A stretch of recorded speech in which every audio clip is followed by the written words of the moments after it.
Welcome again. This is another lecture for strategic case study. As I've always indicated, I'm bringing you these videos back to back. If you haven't subscribed to the channel, please do so and hit the bell icon so that anytime I post a video, you would be the first to get it.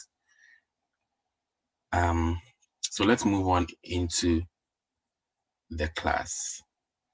Today we are going to be studying human resource strategy. Human resource strategy. So as we are all aware, human resources are key resources of every organization. If you remember, when we are talking about the McKinsey 7S model, one of the things we talked about was skills, the skills of the human beings in the organization. The success of every business entity depends on the skills and experience of its human resource. A critical success for an entity is to have the right quantity and quality of resources in order to be able to achieve the necessary objective that they have to achieve. Okay, so that's something to keep in mind. But what is the objective of HR strategy? What is the objective? A responsibility of the human resource management function is to do what we call an assessment of the quantity and quality of human resources that are currently available. So you need to know, then you need to assess the number of human resources that you have available at your disposal. You need to know that number. And you need to be able to also identify any skills gap that you might have. So the people that you have, do they have the requisite skills to be able to perform the tasks that you have at hand? So a responsibility of the human resource management function is to assess the quantity and quality of human resources currently available, including numbers and skills, estimate the quantity and quality of human resources that will be needed in the future. And if there are any gaps in this regard, you need to work at filling those gaps. So the objective of human resource strategy is to ensure that human resources are available as required. Is to ensure that human resources are available as required. In some cases, there are situations where the human resource strategy will include plans for, replenishing the human resources that we have available and training them and making sure that they have the needed skills to operate at their highest function possible. Now let's talk about HR planning. Right? When we talk about a human resource plan, it's simply a forecast of the human resources that will be required at a given time in terms of numbers and skills. So when you think about human resource, don't only think skills, think about numbers. Sometimes you might have the right skills, but the numbers is not enough. Or sometimes you have the numbers, but they don't have the skills. So you need a combination of the two, numbers and skills. So what are the stages in the planning process? Number one, we need to understand the big picture. That is the corporate objectives of the entity and the strategic objectives of each division and department.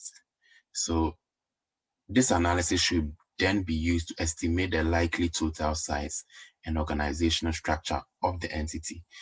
So you need to understand the corporate objectives. What are the overall corporate objectives of the entity? And that will inform the people, the number of people you need, and the skill sets.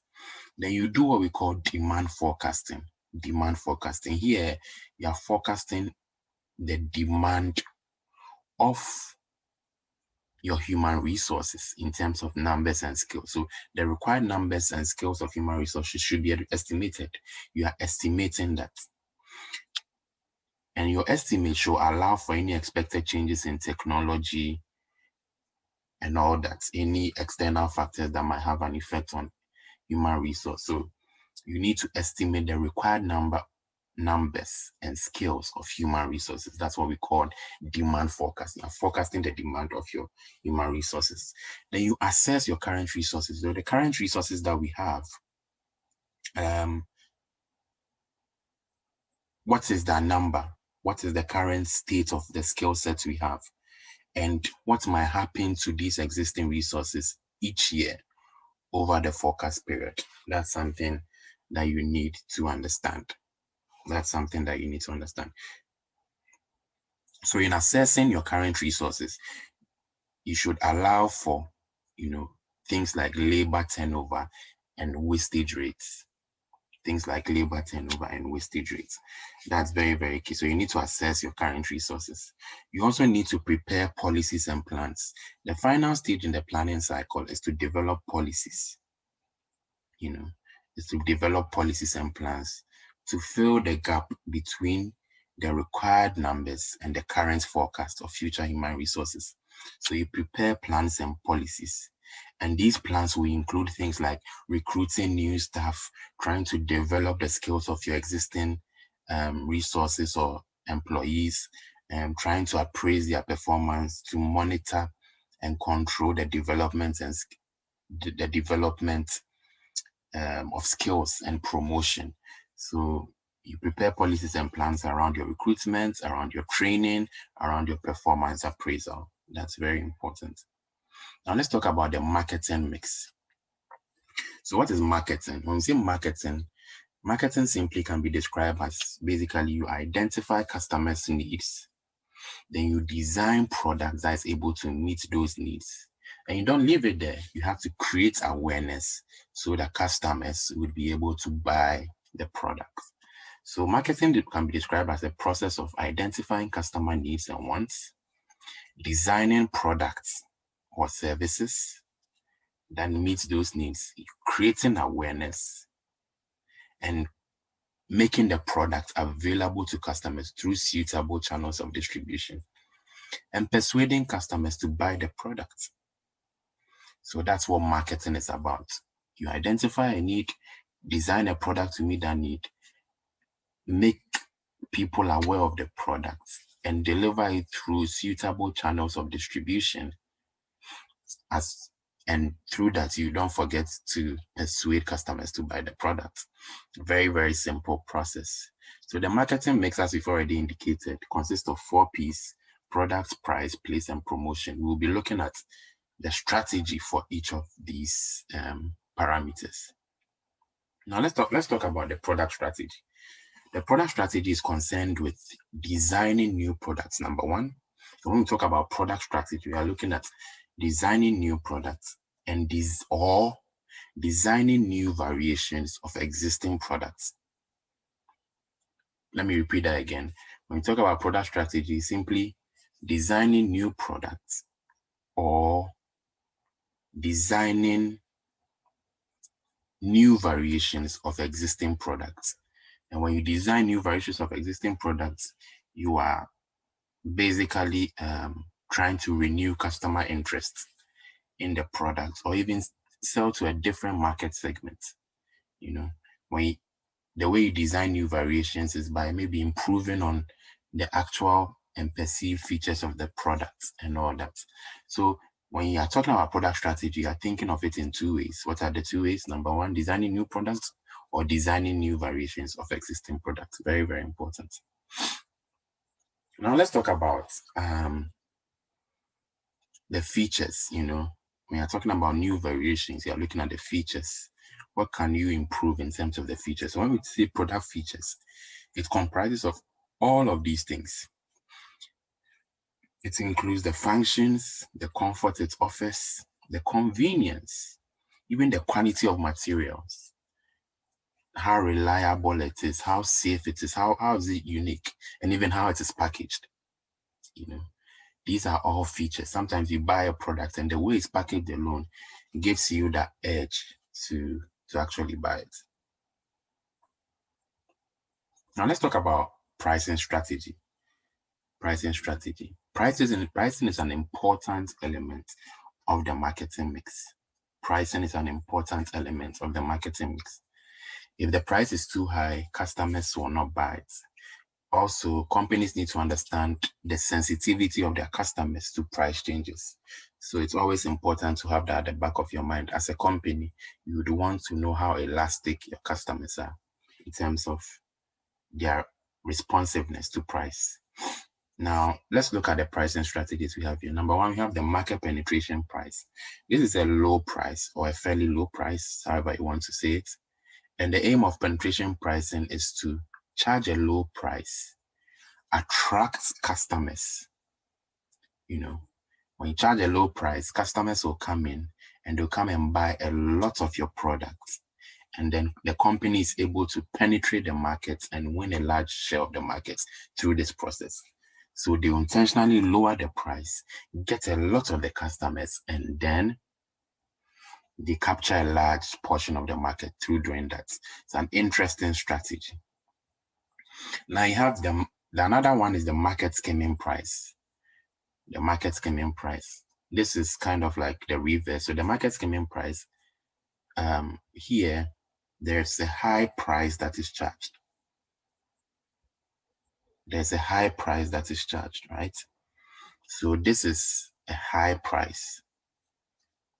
This is a high price. And the aim of the market skimming is to maximize the gross profits per unit sold. So what happens here is that initially, when the company enters the market, they charge a very high price, to get the initial set of customers, right? And so by getting those customers, they make a lot of profits of those customers because they increase the prices for that group of customers. And then as time goes on, they reduce it. They reduce the prices. They reduce the prices. And when they reduce the prices, demand will also rise slowly as a result. So when does this work? So early customers for a new product, will often be willing to pay a higher price simply because it is new and different. So sometimes when a product comes new into the market, some people, want to be the first to get it. And so they are willing to pay a high price for it. And that's when the market skimming price strategy would work. They have the cost plus pricing, which is basically your costs and adding a markup. You have your value-based pricing, which is setting prices based on how the customer believes what you're selling is worth. So you're setting prices based on value. You have competitive pricing as well, which is basically you're setting prices based on what competitors are charging. So you look at what your competitor is charging and peg your price at the same level. Now let's talk about place strategy. Place strategy is concerned with getting products to the places where customers want to buy them. Very, very important. So you are getting your products to where the customer wants to buy them. You are not sending the products just to anywhere. You are taking it to places where the customers want to buy them. So if it's, it's into convenience stores, you get the products there. If it's online, that customers can get the product easily, put it online. For many consumer products, customers expect to find the product whenever they visit a supermarket, when it's a consumer product. For consumer good manufacturers, place strategy would involve developing an adequate distribution network for its products. In recent years, we have seen a substantial growth in internet shopping and internet banking. So internet too is part of place. It's part of your place strategy. Don't forget that place strategy is concerned with getting products to the places where customers want to buy them. Not where you feel it's okay, to the places where customers want to buy them. So the choice of the distribution network is very, very key here. The choice of the distribution network is very, very key here. So you need to understand the suitable distribution network for your customers in order to meet them or in order for them to buy your products. A place strategy can also be used to gain a foothold in the market. A business entity might seek to sell its product by offering it in a place that rival companies do not use. So you look at your competitors' distribution channels and they might not be exploiting a particular distribution channel. So you take advantage of that and you use that to gain a foothold in the market. So for example, you enter into a market and you realize that your competitors are not taking advantage of the online space. You jump into the online space and you're able to gain a foothold in the market using that. And these days, as we all know, the music industry is using the online space very, very much very, very much. Now let's talk about the promotion strategy. Promotion is concerned with making the customer conscious or aware of the product, So there are different ways to promote the products. You can promote it through direct selling or personal selling, So where you personally sell to people, you can promote a product through sponsorship. So certain companies will sponsor certain